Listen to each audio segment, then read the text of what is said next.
Hello and welcome back to the Replatform podcast. It's myself, James. Paul is unable to join us. He's deep in the hills in Greece somewhere at the moment, having a very well-deserved holiday. So today's episode is going to be another interesting one. Our topic is how a viral photo of a dress attracted more than 10 million tweets and exploded e-commerce sales for Roman Originals. So a bit of a mouthful, but a very interesting subject to talk about. We're joined by Ian Johnson, head of e-commerce at Roman, and Brad Houldsworth, who's the head of product at Remarkable Commerce, and they'll introduce themselves in just a minute. Let me just set the scene of what we're talking about. So first of all, we're going to talk about how Roman experienced a big sales surge as a result of a product image that went viral. And it's a very interesting story. And the event has even earned its own Wikipedia page. So that's e-commerce royalty, basically. And then we're going to look at how Roman has since moved to working with Remarkable, using their commerce platform to support their high growth, and why they still remain committed to that platform and technology stack. So two kind of related topics in this episode today. So first, let's welcome to the podcast, Ian. How are you, sir? Hi, James. Thanks for having me. I'm good, thank you. Thanks for introducing me. I've been at Roman now for 10 years. 3 of those years have been head of e-commerce. As I say, you've probably said everything that needs to be said. We're a ladies' wear retailer. We have over 100 stores across the country. And we've got a new home now of roman.co.uk that we just launched in April. And things are going very well for us. Good to be here. Wonderful. Glad to hear things are going well. And you're joining us from Birmingham today, I believe. That's correct. Yeah, sunny Birmingham. Fresh from rain. But yeah, no, it's nice enough. Excellent. Thank you very much. And yeah, glad you can join us. Looking forward to it. And Brad, how about a little intro for yourself for Remarkable? Yeah, sure. Morning, James. I'm joining from rainy Nottingham this morning. So yeah, I'm Brad Houldsworth, head of product at Remarkable Commerce. And yeah, good to be here. Looking forward to chatting. Cool. So could you just, before we start, because we're going to start focusing on the dress with it, could you just give us a little flavour? What is Remarkable? How would you position yourselves? Because e-commerce platforms can be many different things. Yeah, fair. So I'm responsible for product strategy and kind of marketing at Remarkable Commerce. We have a really kind of clear vision on trying to enable small to mid-sized retailers to have an equal opportunity with their larger competitors. So everything we do from the design of the platform to the design of our services is really focused on enabling those retailers to respond to customer expectations and their industry. So my background is in marketing. I've spent past few years it's solution side at Remarkable, but I've done agency side, I've done client side as well. My client side experience is I've been head of ecom for an education resources business, and I got a lot of hands-on experience with Salesforce and Magento, and I took a lot of those learnings for a pretty decent sized retailer with sort of 20-25 mil a year. Took all that insight back to Remarkable, so I went and got my hands dirty, and then I brought that kind of insight back. And I now work on communicating our proposition and making sure that our technology is heading in the right direction, really. Excellent. So the platform itself, I would say, is endlessly customizable. I think it's our kind of key USP. We really differentiate because of that kind of customization, but also our agility as well. We'll be going for just over 20 years, work with a huge amount of fashion retailers, mostly, all use our platform and also our wider technology stack as well. And our proposition is quite unique in that we're not just a platform vendor, we're also the integrator and agency behind it exclusively. But we also have a wider technology stack, such as a warehouse management system, native mobile app capabilities as well. So we're a bit of a software house in that regard. That's us in a nutshell. Okay, excellent. That's a nice position, and we'll come back in some more of the platform details later. But first, let's start on the event that accelerated your online brand awareness, Ian, Roman. So I love this story. I remember it, and when me and Brad were talking about it, I then read back up on it, and I hadn't quite realised just how big the stats were on it. So let's start at the beginning. Like, what is the dress, and how did it happen? So the dress was, I suppose, it's a blue, effectively, everybody should know about it by now, but it's a blue and black dress. It was one of our staple occasion wear pieces for spring, summer 2015. It was genuinely quite a nice dress. We really liked it. We didn't have that many of them. It was in stores, it was online. And what had happened was a customer that visited one of our stores, taken a picture to share with their daughter for a particular wedding, and it just happened to have bad lighting. And then it was shared online. What colour is this dress, etc., etc. And then it blew up. Absolutely went mad. And at its best, the dress was probably one of the first international memes. Like it was across the world. Everybody was talking about it. It transcended languages, transcended barriers. It was translated and tweeted, and just celebrities got into it. At its worst, or at its most honest, I should say, it's just a badly lit picture. But the difference of it is that it got everybody talking, it got everybody excited.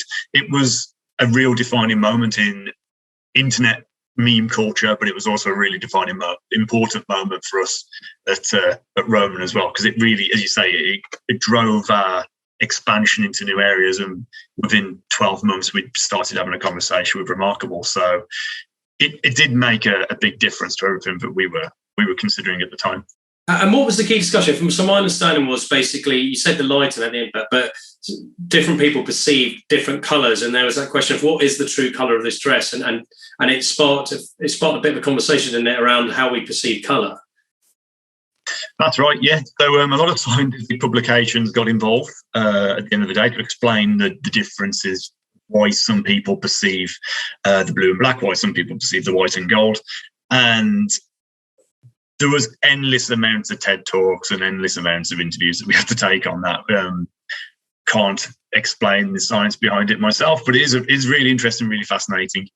Everybody at head office tended to see the blue and black, probably because we sold it. But a lot of customers in store, a lot of customers who contacted us, yeah, white and gold seemed to have a 45% chance that you would see the white and gold version instead of the blue and black version. So it was quite interesting. It was really interesting. So yeah, you get two colours in one. So it's brilliant. So it's different occasions.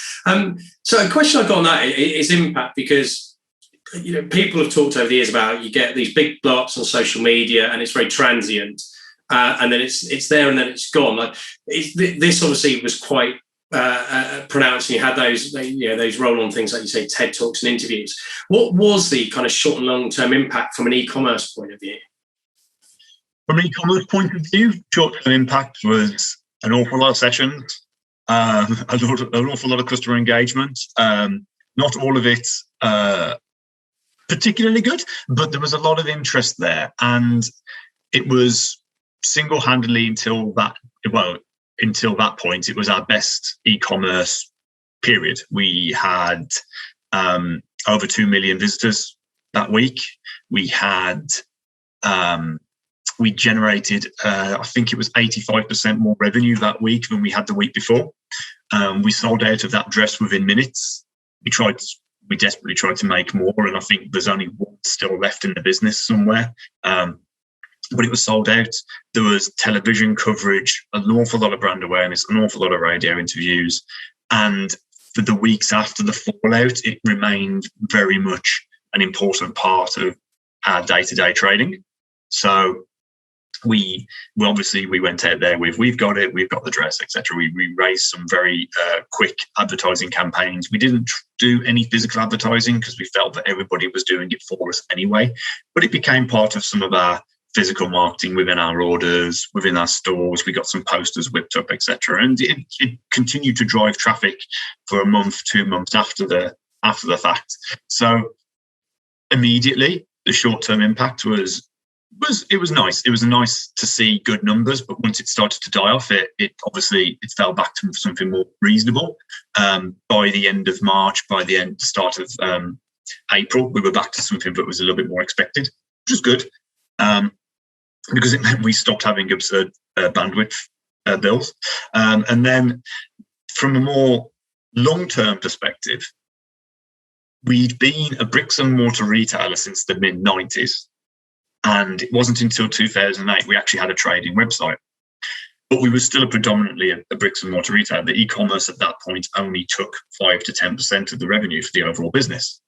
And within a day, that had gone to 20%.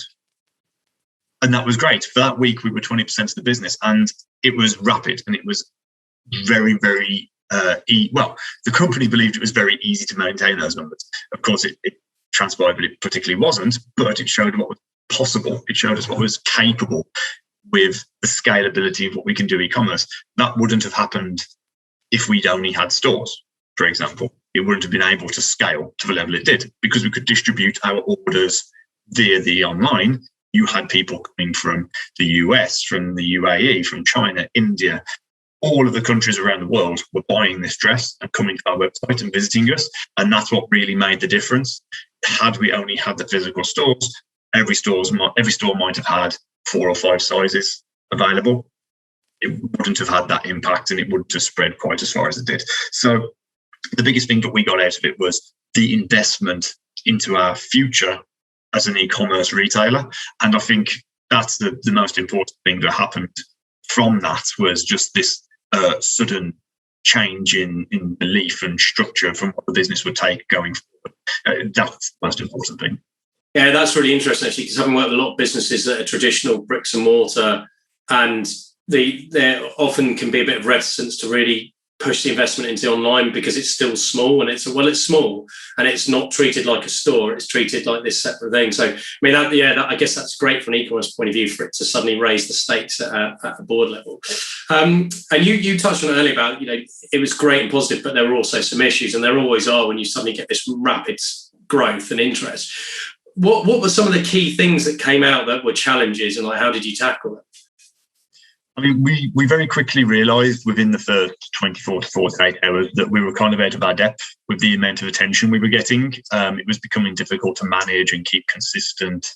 There was also, as many retailers would be, you don't want to put your foot in it. You don't want to say something that gets misconstrued or unfortunately reaches a conclusion that wasn't intended. So we went out and we got some outside help. We got a PR consultant who came in and worked with us for a month or two to help us weather the storm and to guide us through it. She was fantastic. She took on a lot of the hard questions. She dealt with a lot of the publicity. However, we still maintained a lot of the reviews and whatnot. Short-term impact again. There were so many television vans in the car park, we couldn't get orders in. Royal Mail couldn't get in to pick up orders. We couldn't get trucks in. They were queuing up around the block. We had fights on the stairs from journalists and television production staff trying to get into the offices. Again, these are not nice problems to have, I guess, is a nice way of saying it. But what we found, not so much an issue, but the dress was more about a concept than a product at the end of the day, and it got used by a lot of third parties that we had no control over to push their own beliefs and their own agendas. So you might have seen some of the more light-hearted ones. Lego did one. The Tide tablets did another. I think a lot of companies got involved in it, and they took the concept and they wrapped it around their own product. But then a couple of charities got involved in it as well. And it was starting to blur the lines between, well, what's Roman and what's not. And that's where we really took a step back at a stage and said, okay, this has ended now. We don't have any more of this dress. It's nice to accept the traffic and people are excited about it and want to talk about it, but we want to step away from the elements that we don't have control over. And that was very difficult to say. Nobody gone through it before. You occasionally get the back up until that point, you would occasionally have banter of social media and people bandwagon on different topics. But because this was such a wide-reaching and international phenomenon, and it was an image more than it was a spoken phrase, it went across different languages and lots of people picked up for lots of different reasons. So we found that the control of it was very difficult. Like anything that goes viral, there is no control. And I think there's more protection now than there was back then, because it got into the copyright realm, and people are protected now. There's that whole conversation around, was BuzzFeed right to monetize it? Was the Telegraph right to monetize it? Was the BBC, Ellen DeGeneres, were they all right to monetize something that they hadn't created? But because the buzz was so quick and went so fast, nobody stopped to think, and nobody stopped to really consider what had happened. Thankfully, we never used, or we tried to minimize the use of it as much as possible. And we did take a step back after a while and said, draw a line, it's done. We don't have the product anymore. It's okay. But we're happy to still talk about its history. And I think that's the key difference. I think we're happy that it's a vehicle for awareness. We're happy that people have used it, and we're happy that people are still talking about it. You know, it's a good thing. It's totally organic, can't be controlled, but that's it. I think that's a really important learning that you're sharing, people, is that for a business that hasn't gone through that, when it explodes globally and it has such a big PR angle, but it also has these other commercial implications, when you're not ready for it, that can be really challenging and quite daunting. And often it's about, you can't plan for something if it just happens, you know, unexpectedly. But what you can do, I guess, is have the right partners around that who can help you, you know, work through that if it's not your core competency. That's right. We weren't with Remarkable at the time, but we were with another partner that ended up being sucked into the NetSuite monster. But you know, they were able to scale at the time, but it wasn't. I'm not going to go into it. Those issues are past, but it was difficult. It's difficult to scale. Our operations were very manual back then. We didn't have a lot of. To be fair, we didn't even have hand scanners. It was very much a pen and paper operation, and we couldn't handle the amount of interest that we had from that. Yeah. So again, it was about scalability. We couldn't. Server-wise, the bandwidth, it could handle it, but it was something that we didn't want to keep having to scale up and scale down. It was a huge amount of traffic in one go. We couldn't easily push that lever up and then bring it back down again. It was an awful lot of contract terms and stuff that would really That reminds me of my old agency days when trying to negotiate contracts on like excess bandwidth and how quickly you can scale up and down, and minimizing inefficiencies of having that extra bandwidth for months when you don't need it. Yeah, it's not fun. Elasticity is so important in environments. So, that leads us quite nicely on to the next question I've got, which is, I know that at the time of the address you weren't working on Remarkable, but you've since built a partnership with them. Like, what drove that decision to move to that platform? You know, was that a growth and scale thing, or were there other reasons that drove you into a partnership? Back in 2015, we realised that e-commerce was going to be a big thing for us, and we needed to make adjustments to that. Our current partner had, as I said, was just being repackaged, and a number of partners were leaving, so we saw the wood for the trees, and we had to make a decision.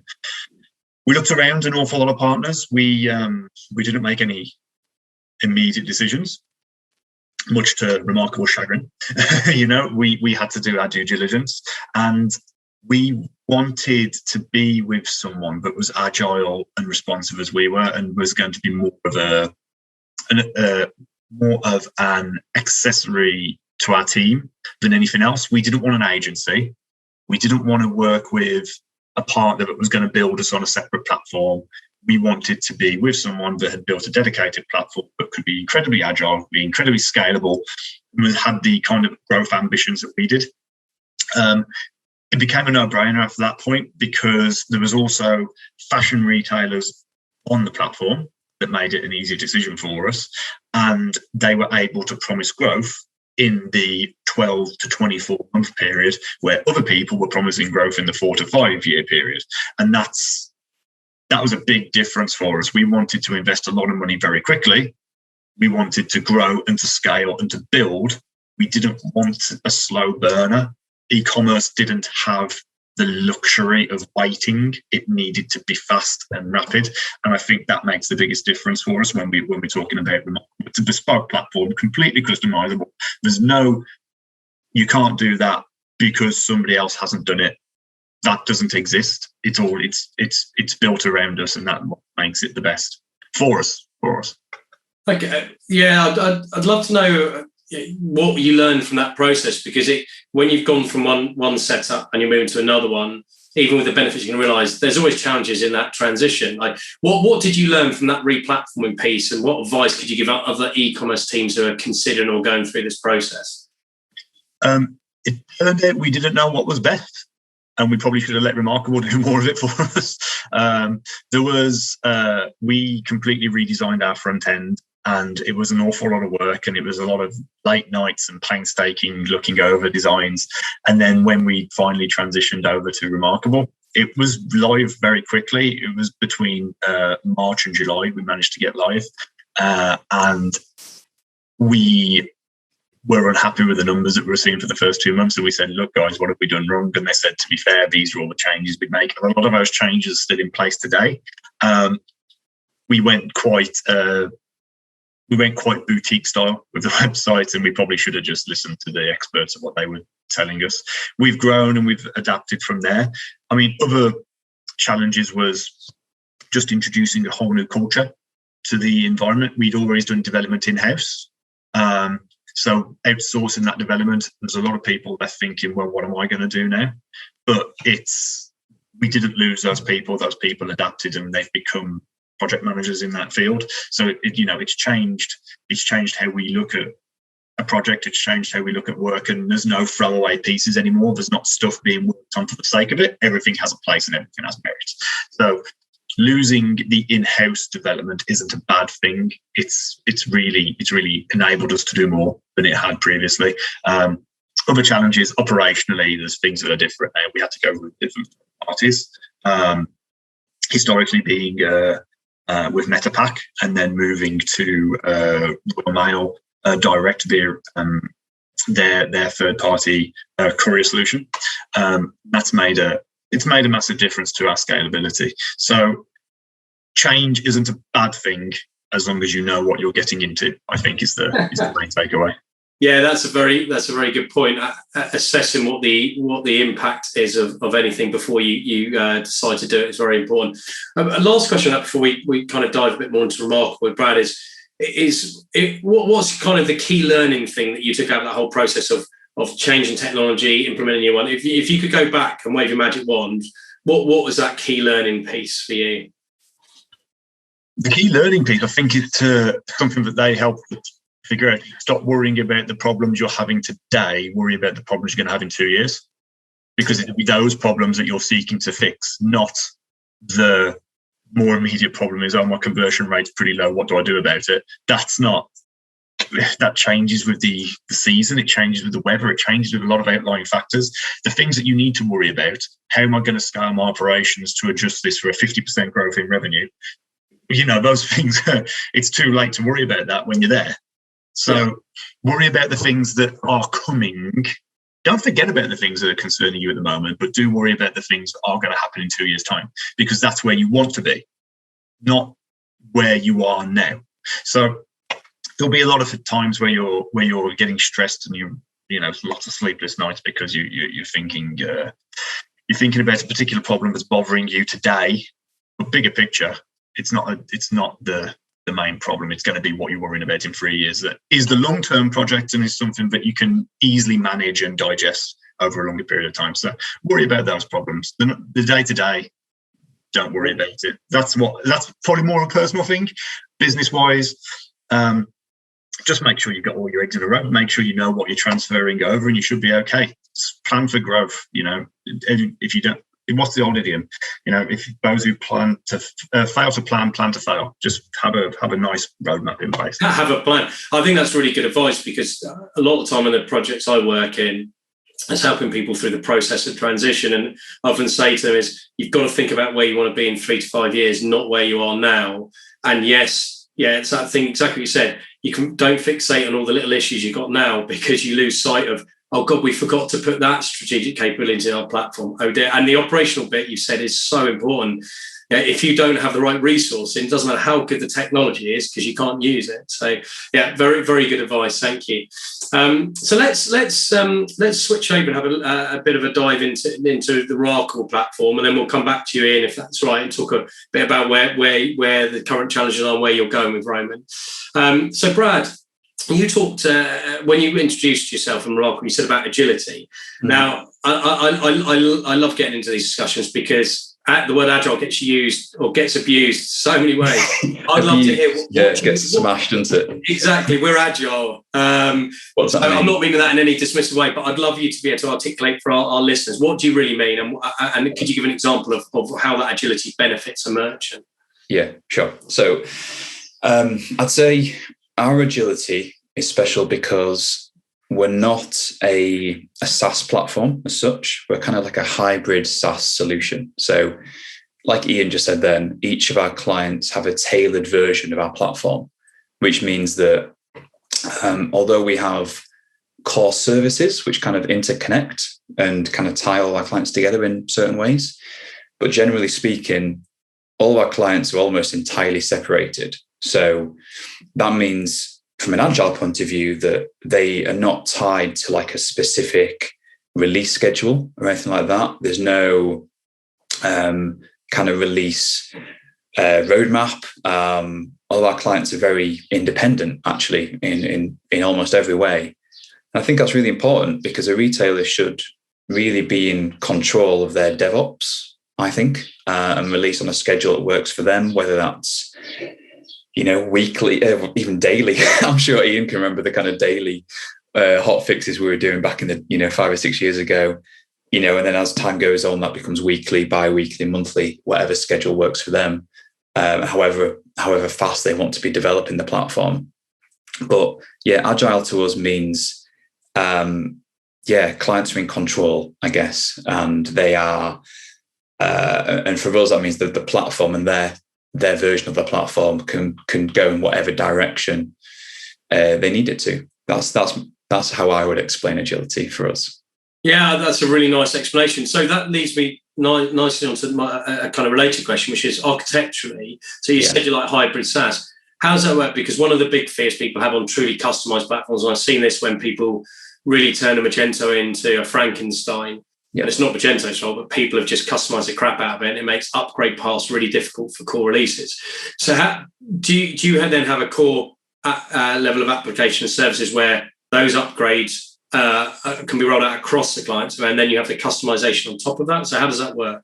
Yeah, basically, yeah. So firstly, there's a really nice, clear diagram on our website, which I would go and recommend having a look at because that does a good job of explaining our architecture. But our platform is essentially a suite of microservice modules, always has been way before that was kind of, the common terminology. And there's a library of APIs that's used in a big way. And all those microservices in the admin they're all our tech. We don't white label any technology that a lot of common platforms do.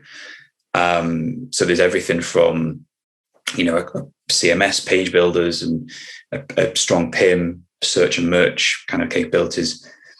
And I guess because they are microservices and very modular, it means that all of our clients can choose what to use and what to swap out. So there's some technology like search and merch that people like Roman will say, actually, we want to use a third party, and that's completely fine. But that level of modularity from a microservices point of view means that we can be really agile in the platform. And then to Ian's point about the kind of front end piece, none of our clients use a separate front end. They all use our headless front end, and they can do if they wish to, but none of them do that. I think we are particularly strong with front end capabilities. So all of our storefronts are, firstly, they're built in a headless fashion. So connecting to the back end is really strong. And the agile piece comes into that as well. The front ends also kind of allow for retailers to be super custom. So if Roman want a particular new function or new feature or new layout design, there's no restriction or limitation to what the platform can offer and do. And that really comes into its own when you think about headless and that API kind of capability. And you said headless. Can we let's break that down? What is your front end setup? Like, are you using a specific framework? Like, have you storefront? Have you built your own proprietary one? So we use. We're moving into a React world, and I think that's really exciting. From a React point of view, obviously that's a really modern JS framework and library. It is extremely flexible and has a composable kind of approach to it. So, especially over the past 12 months, we've been starting to move into that way and thinking about how do we transition to be a React front end. And one of the key drivers for that for us is our approach to mobile. So, like I mentioned before, we're starting to approach that native mobile app space, and using a React framework enables that to be so much easier. So, and we're trying to now kind of think about how do we then ensure all of our front ends, all of our storefronts are using the same tech. And headless means, for us, that our platform can move and scale and adapt as it needs to without the front end becoming really affected, and it can kind of be separated and do its own thing. So, in my opinion, we're almost creating two kind of departments in Remarkable Commerce, where we have this headless piece, and then we have our microservice API kind of team almost. So that's the kind of direction that we're going in. Fantastic. And have you gone down a PWA routes? That seems to be popular. A lot of people build out headless front ends, or have you not gone down there yet? Yeah, we were the first. We released the first e-commerce PWA in the UK, which is super exciting. Many years ago, it was 2016, maybe even earlier, possibly. Maybe I say 20 years ago, and I was thinking, wow, that was an achievement. No, 20. I think it was 2015, 2016. We did the first e-com PWA in the UK, which was for another retailer.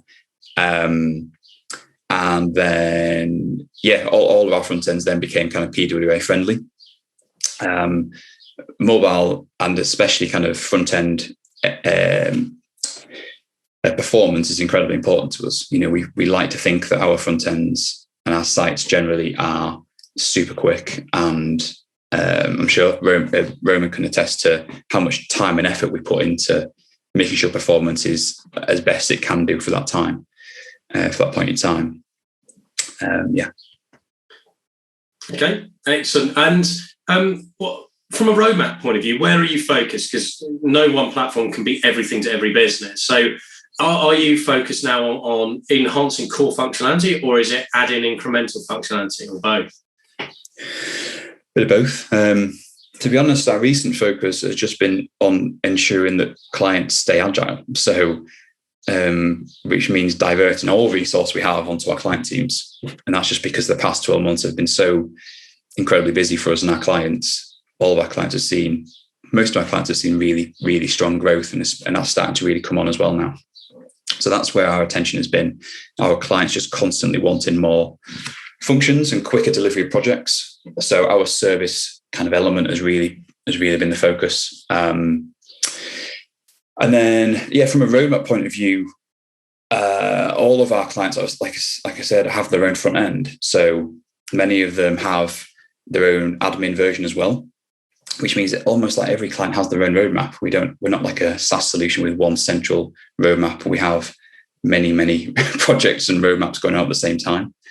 The things that I'm getting excited about that we're really focusing on, obviously the app side of it. So that React framework and going into that native app space, that's exciting. The stuff that's kind of exciting but not really that sexy is things like reporting functionality. I think that gets overlooked a lot and not really talked about. So reporting in other platforms, and that's one of the big reasons that a lot of retailers come to us, is because they have no visibility on how well they're actually doing, or what the problems are on in their data. So we're starting to focus on reporting, things like looking at how do we identify gaps in product data, for example. How do we pinpoint those kind of enrichment opportunities in product data or in category data? And all the time, everything we do, we're always thinking about self-serving functionality. Gone are the days of, come and ask your agency for everything you want to do. A platform has to be, even enterprise-grade technology now has to be super, super self-serve.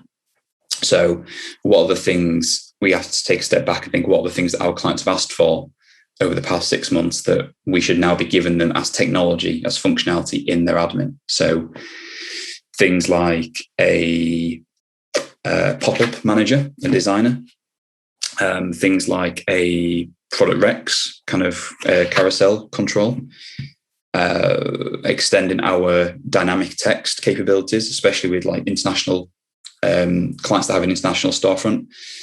We're kind of developing a piece that can allow for extended dynamic translations for international stores. All of that is going to be self-serve technology inside our admin. So yeah, it's exciting. Excellent. All right, thanks for sharing a bit on that. So I'd like to come back to you, Ian, now, and in the context of that and where obviously the technology is going, to think about Roman and your strategic aims, because I know earlier you said about one of your advice was don't just obsess on the day-to-day, think about like where you're going and that operational need. So I'd love to hear a bit about what are the current strategic challenges and focuses for you in e-commerce. Like, what are the key things that you are driving forward?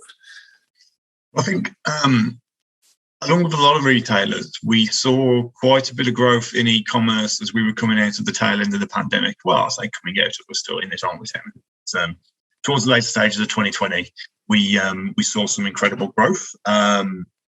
We have decided, we decided that it was scalability that was more necessary than anything else. So we invested in a lot more equipment. We invested in a lot more racking space, et cetera, so we could fill the warehouse with more stock and we could fill the warehouse with more staff. Obviously, as safely as possible. So we've got more guns, we've got more scanners, we've got more training going on. Of course, with our offering, what's been very important to us is making sure that our relationship with the delivery partners is as strong as it can be. So we're with Royal Mail trialing the Sunday deliveries, and we're there trialing the midnight collections, etc. So we can ensure we've got a consistent service across all of our departments. For every customer in the UK, we rely on an almost weekly to bi-weekly, as Brad has mentioned, release schedule from Remarkable, so that we're not just conducting vanity projects to improve the colour of buttons, etc. We're working on some really meaty projects that will speed up picking, to improve the packing situation, to improve returns, which is often the overlooked element of e-commerce. We're really scaling with the operation. So from where we were this year versus last year, of course, we're going to be doing better. But where we were on 2019's numbers, which is the numbers that we're going against, we're up significantly, but we're still the same building. So we have to do more, not with less, but we have to do more with the same. And that's what's going to be the biggest challenge for us this year. And to quite overcome that, it will be efficiency. It will be improving the speed, the resilience, and the amount of man hours that we can dedicate to more efficient ways of doing every job. So that's why 2021 has all been about operational consistency, improving our delivery offering, improving what we can do infrastructurally with the framework that Remarkable has been able to set up, and being able to adapt our servers and really scale what we're doing there in terms of hardware capacity. And we've only just very recently improved what we're doing with some of our memory storage as well, improving what we can do there, so that we have less amount of downtime when it comes to processing a large amount of orders. And there's been problems. There will always be problems, but solved very quickly and organised in a way that means that it won't go wrong again. Because it's okay to have a problem, but the worst thing is it can happen a second time. Yes. So that's where we've been. The challenges have been due to being too successful. So we're quite happy that it's a nice problem to have. But yeah, the release schedule has had to adapt to a more. We try to ensure that we do admin releases on a specific day, and we try to make sure we do front-end releases on a specific day to make sure that if anything goes wrong, we can isolate it to a very finite amount of things that went live in a particular period. So there will always be 2 or 3 projects which are launching every 2 weeks, all of them with a benefit. Everything is measured and everything is made sure that it works. So if there's no goal and there's no hypothesis, then why are we working on it? It's those challenges that we consistently try to crush, and I think we're doing a really good job of it. I think it's really nice to hear a business where this echoes in several clients I work with where the focus has been operationally, because the growth of online increases demand. Consumers are more focused on service and getting quality, not just getting stuff cheap. And it's nice to hear that people are thinking about that, because it's about building those longer term relationships and getting that recurring revenue, hopefully. So interesting. Question I had about the performance side of it, because Brad, you talked about performance and speed. We know it's so important. It's important not just to conversion rate and Google rankings, etc., but fundamentally to customer experience. So how do you maintain line on that? Because when you're being agile and keep releasing and releasing, sometimes I find that teams can lose track of the underlying metrics that measure performance, because it's all about releasing new stuff. So how do you make sure performance stays at least consistent or as good as you can be? We've got a couple of really good independent third-party tools that we use to monitor the website. It's not that we feel that we need them. It's just we need a base of truth.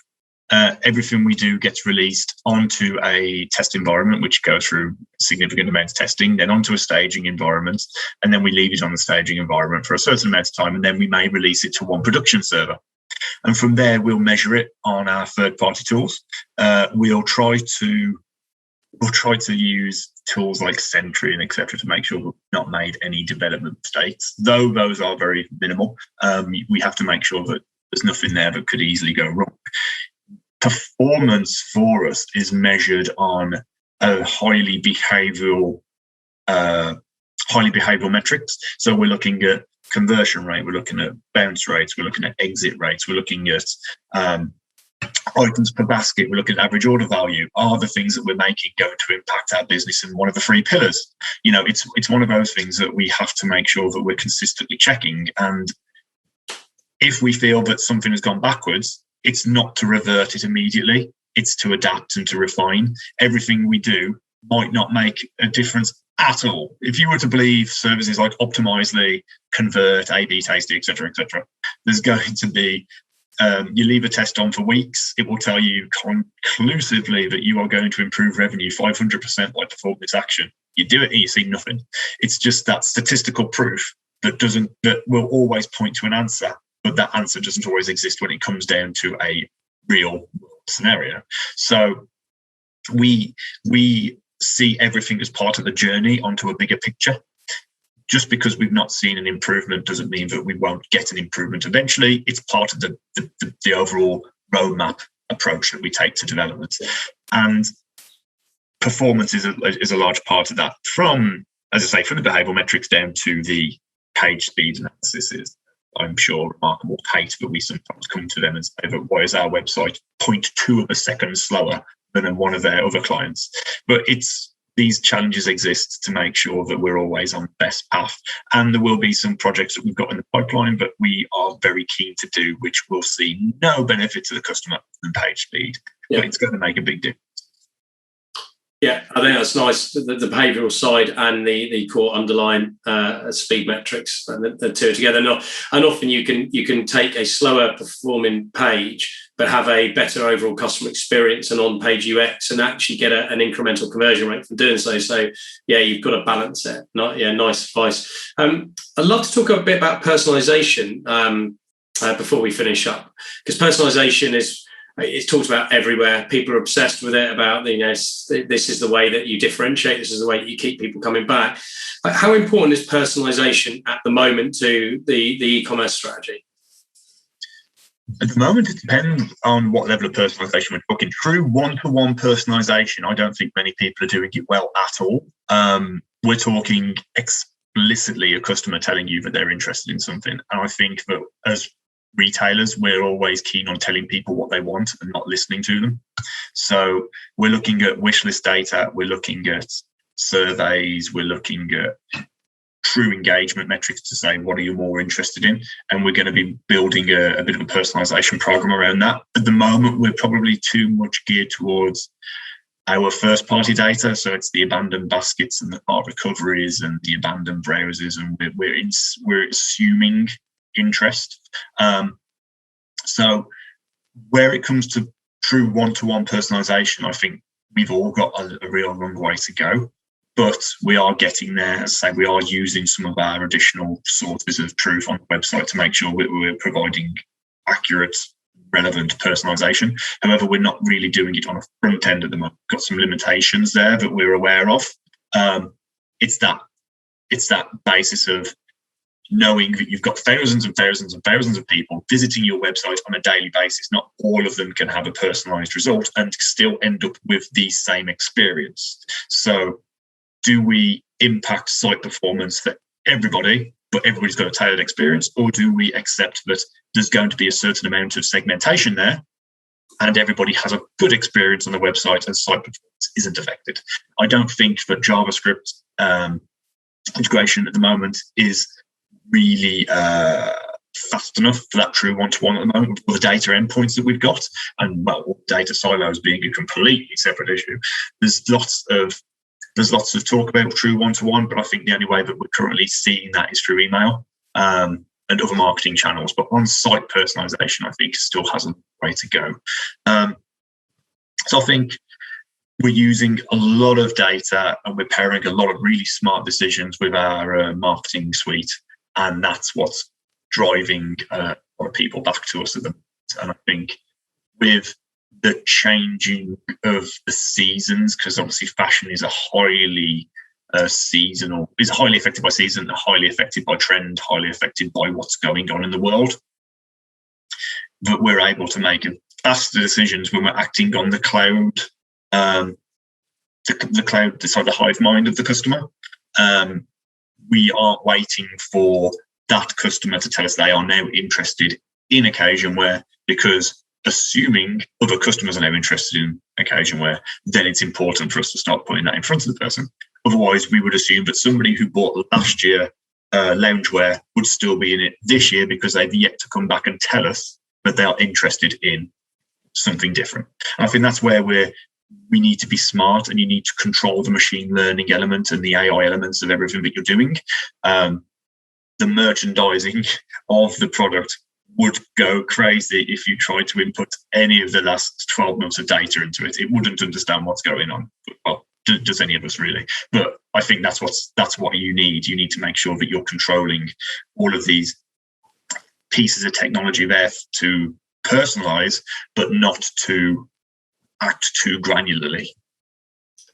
Excellent, thanks. Interesting perspective on that. Yeah, I guess to flip that to you, Brad, I'd love to hear from a Remarkable point of view. Like, what are the personalization capabilities, whether it is segmentation based or one-to-one within the platform? So we had a retailer come to us a few years ago, and they had 200 MVT tests running simultaneously, and this really opened our eyes to how personalization can go really wrong, because a lot of those tests are actually conflicting with each other. So we discovered that what they thought they were learning was actually the complete opposite of what was actually happening. So that was a kind of insight into an early insight for us into what personalization challenges that retailers have. A lot of retailers, like Ian said, are very early in personalization. We have literally like maybe 20% of our clients, of our client base, are doing personalization in some way, which is a tiny number, when you think about how personalization has come on over the past few years. So in the platform, we've developed the kind of fundamentals around a personalization engine. there were a lot of that foundation is based on our B2B experience, to be honest with you. So, in the B2B space, you do have that one-to-one personalization. You have elements like custom price lists and personalized content, personalized promotions. All of that stuff is really the kind of rudimental stuff around personalization. And I think personalization only comes good when you've got really good tracking. I think to Ian's point around, data silos and having enough data to understand what's happening and having enough relevant data as well, it all comes back to good tracking. So that's what our focus is at the moment and that's the prerequisite really to personalization.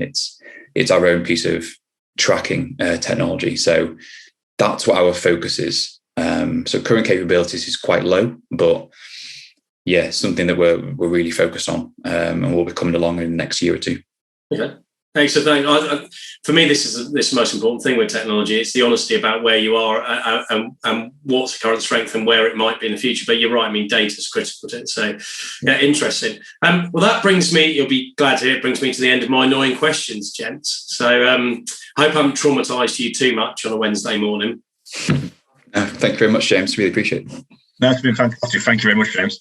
Ian, really appreciate you taking the time out of your day. Lovely to hear about the story about Rome, and not just the dress, but I'm still fascinated by that, but also where you're going and how you're strategically thinking. Really enjoyed that. And Brad, great to chat again, and thanks for sharing a few insights on the platform. So, and for all those people who have watched or listened, thanks as always for tuning into the podcast. We hope you've enjoyed it. If you've got any questions, do shout, and do keep your ears tuned for the next episode. And do subscribe if you haven't already. Thank you very much.